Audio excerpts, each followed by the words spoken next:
Hi there everyone, welcome to Thermolish. Lovely to have you here. I'm making hot cross bun loaf today. So let's get cooking. This is actually a recipe that I will share with you in the description and we'll go from there. All right, so what I'm going to do now is pop in our orange zest.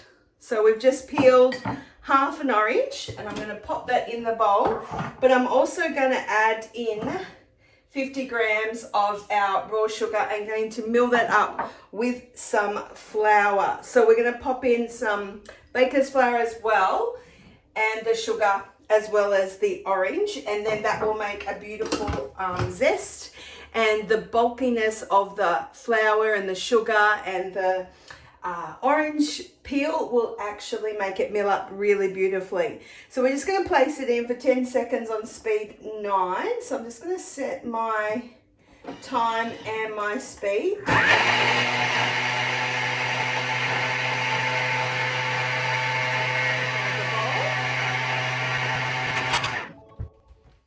And we're going to pop this into a bowl. Look at all that. It smells amazing with all that orange in there.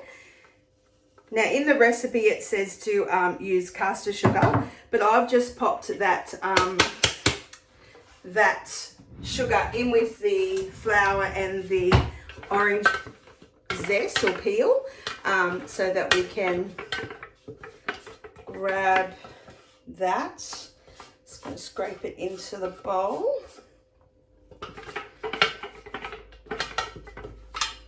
Alrighty. So rather than do the caster sugar separately, then I've popped it in with the orange zest and the flour so that it's all done, ready, and we'll just pop that aside for now. All right, so now what I'm going to do is bring up my scales, and I'm going to pop in some milk, water and yeast. So I need to pop in 60 grams of water. So I haven't cleaned the bowl. Oh, I've gone over the top. Let me just pour that out. It's just a little too much. The Thermomix is quite forgiving, but you don't want to overdo it when you're making dough. So I'm just going to pop in 60 grams, hit tear. I'm going to grab my milk and we're going to pop in 160 grams of milk.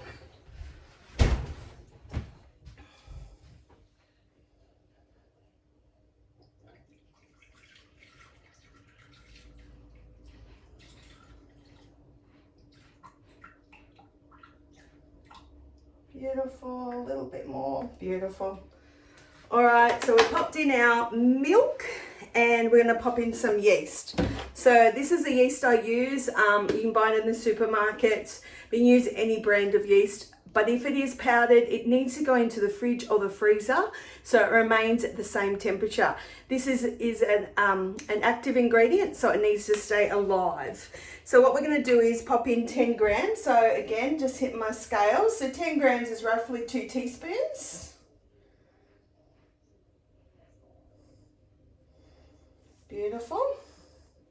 I'm going to pop that in, and then we're going to heat that up to 37 degrees for a minute.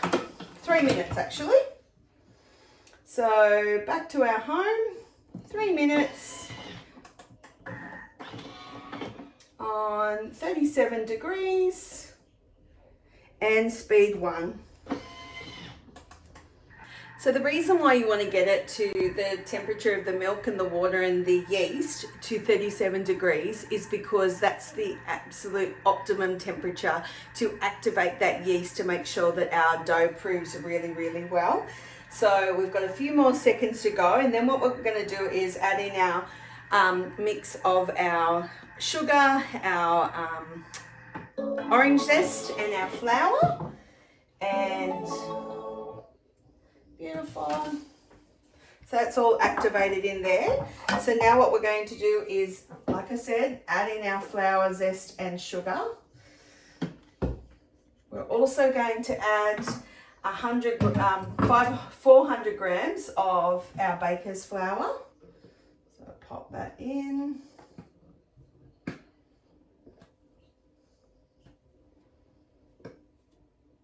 Beautiful.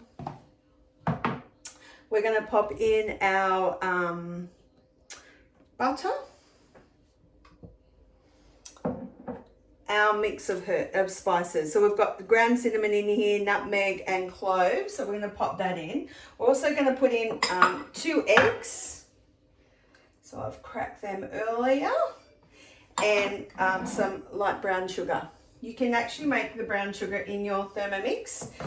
It's really handy to have some molasses and some raw sugar in your cupboard, and you can add that. So I'm just going to add a little bit of salt as well. So about a teaspoon, thereabouts. Beautiful. Alrighty. And we're going to blend that all together for 6 seconds on speed 7. So I'm just going to hit the home button. I'm going to go 6 seconds. Oops, that's all right. On speed 7.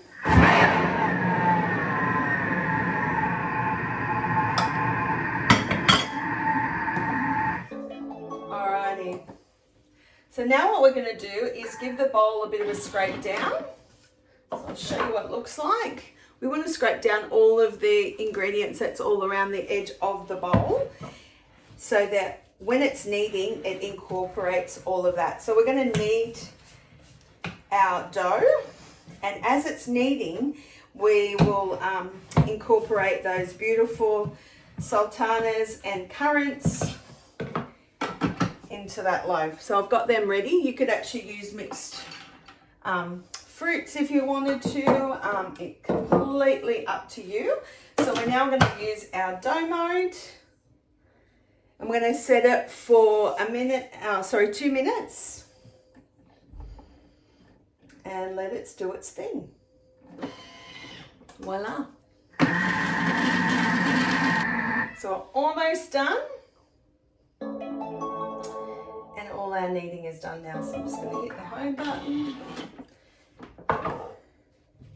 Show you what that looks like. All right, so what I'm going to do is grab a little bit of flour, and I'm going to pop it on to our Thermomat. Now, because this is a bit of a wet dough, that's the only reason why I'm putting a bit of flour on this Thermomat. Normally it would be mostly it's non-stick, and but there is occasions where I just like to add a little bit of flour to the mat. If you don't have a Thermomat, you could just do this on your bench, but I'm actually using this. It makes it just so much easier to clean. Now I'm just going to remove the dough by actually, and I might just adjust that a little bit so you can see a bit better. Just going to give the blade here a bit of a twist, and that will help to release that dough down the bottom there. And then what I can't get out by doing that, I'll just give the bowl a bit of a scrape. As you can see, it's quite a wet dough mix. So I'm just going to use my spatula to get the rest of that out. You could remove the blade. That's another way of doing it. I might even show you how to do that. So to remove the blade, all we're doing is this part here of your bowl needs to come off. So I usually hold the blade in place inside and use my thumb to flick that across. The base will come off quite easily. The blade will come out, and then you've got a bit better access to that dough. I'm just going to scrape. You could use a bowl scraper if you wanted to, but I'm actually just going to use my spatula today just to get the rest of that dough out. Alrighty, and I'm just going to clean a little bit around my blade, and we'll keep. You could actually add an extra 10% of flour if you wanted to see if it's not as wet, and it makes it a little less messy to remove from your bowl, and it really won't affect your dough so much. So what I'm going to do now is just bring that all together, just like so. And I'm going to wrap it up, a bit like fish and chips in a way, in the paper. Just nicely loosely wrapped like so, and leave that to prove probably for around about an hour, okay? Well, hello again. We've got our proved dough in our Thermomat, and what we're going to do is open that up. Now, because it's been a cooler day, there's different ways you can prove your dough, but because we've got a cooler day here in the Hunter Valley, I've actually popped, I'm just going to put some flour on my hands. I've popped this in the microwave with just a hot water bottle. Just trying to, because again, I said to you before, it was quite a moist or wet dough.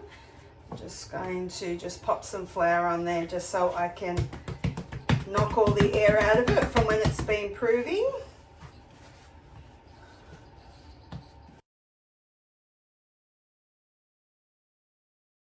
Alrighty, so now what we're going to do is I'm going to use my bowl scraper, but you can actually use your spatula if you wanted to, just to, I need to get about 10 equal portions.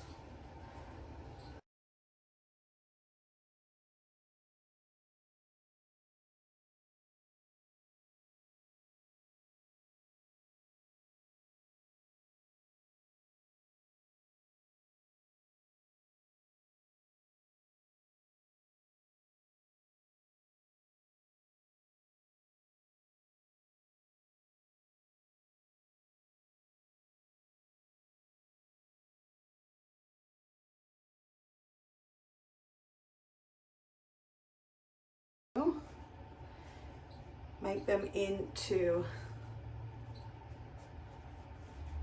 like bread rolls, and I'm going to pop them in my bread tin.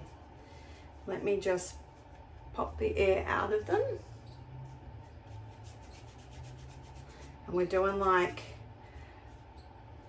cylinder kind of shape rolls, so they're kind of like ovals.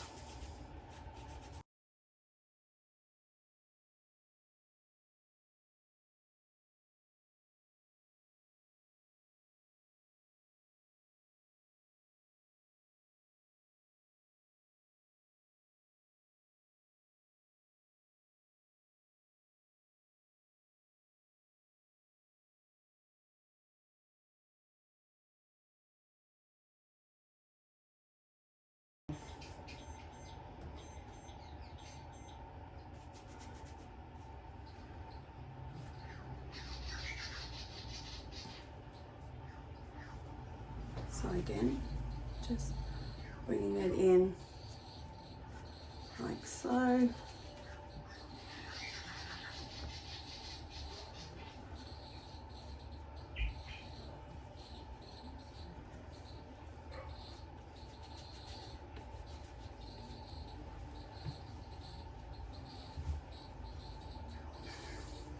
And just bringing it all into the center, and then I just roll it back and forth on my palm just to create that oval shaped roll. Okay, so now that we've got all our little portions of the bread mix, we're now going to pop them in our tray. So like I said to you before, they're going to be nice little thin ovals, and we're just going to pop them inside our oven tin like so. Grabbing another one, and then once we've done that, we're going to let it prove again for about 45 minutes. Again, if you've got a cold day like we have here, you could pop it in a warm spot in the house. If it's in the middle of winter and you've got a fire, you could pop it near the fire, but not too close, because otherwise it'll start to cook the bread for you.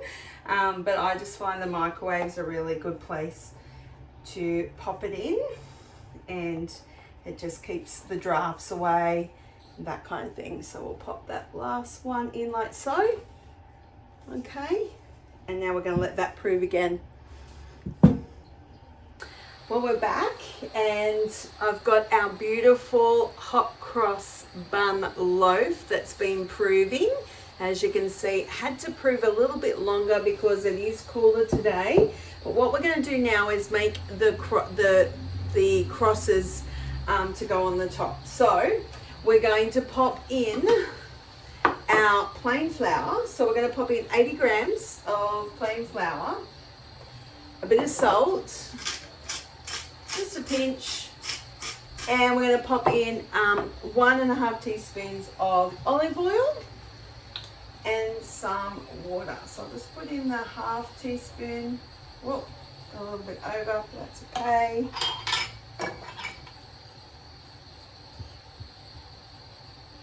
Just got a touch under as soon as I went over. Okay, and 80 grams of water. And we'll go into our scales and pop in the 80 grams.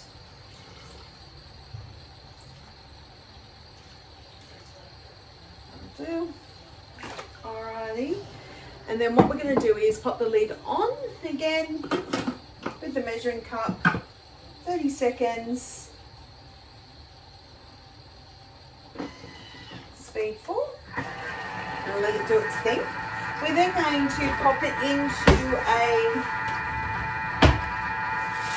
disposable piping bag. Now you can grab those off the mix shop.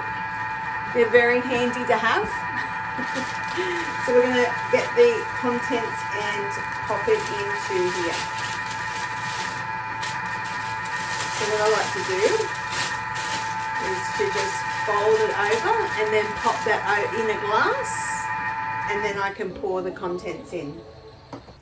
Okay, let's have a look. I need a spatula.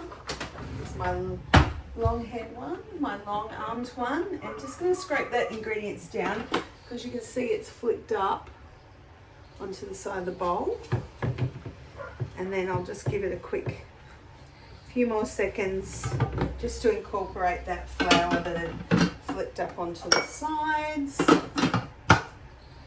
Speed 4.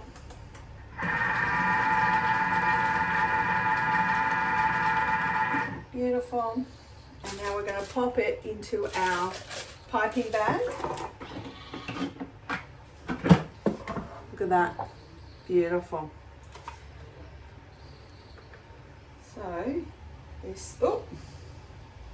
It's kind of like a real gluey kind of texture.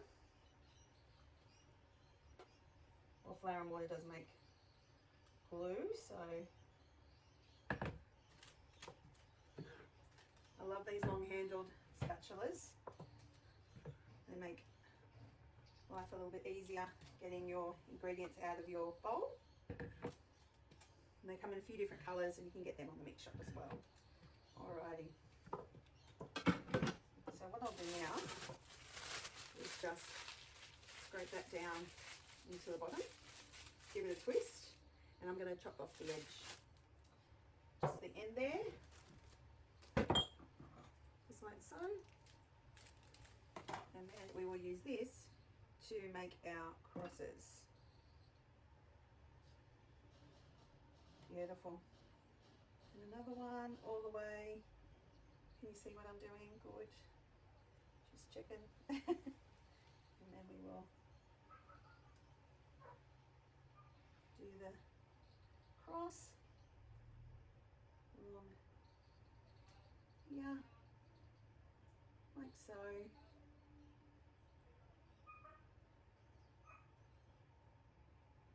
Beautiful. There we go. So now we're going to pop that into the oven for 35 minutes, around 30 minutes at 180 degrees, or until it's nice and brown. So I'll see you soon. Well, we're back and we have cooked our bread. It's just there, our hot cross bun loaf. And what we're going to do now is prepare a syrup to go over the top. So I have got my bowl ready and I'm going to put in 2 tablespoons of honey. Now you could do like a sugar syrup recipe, but we are going to do with just sugar and water, but we're going to do the one that is on the recipe. So it's 2 tablespoons of honey, and I'm using some local Paxton honey. And 60 grams of orange juice. So I pretty much just use the orange, juice from the orange that we use for the zest at the beginning. So fresh orange juice, we're just going to put in 60 grams. 60 grams, 80, well, that'll be enough. And I'm going to pop the lid on. 2 minutes. And we're putting it on 100 degrees and speed 4. So we'll let it do its thing and we'll see you soon. Okay, so I've got my bread loaf here just cooling on the rose gold rack, and I've got my pastry brush ready to go, and we've got 4 seconds, so I'm just going to paint that over the top. So let's wait for the lids to release. And we've got, oh, and I've fogged up my glasses. A nice little syrup there to paint over the top of our hot cross bun loaf. Looks great. Now, once this is actually cooled completely off, you can slice it up, serve it with your jam or butter. You could toast it, just treat it like a loaf.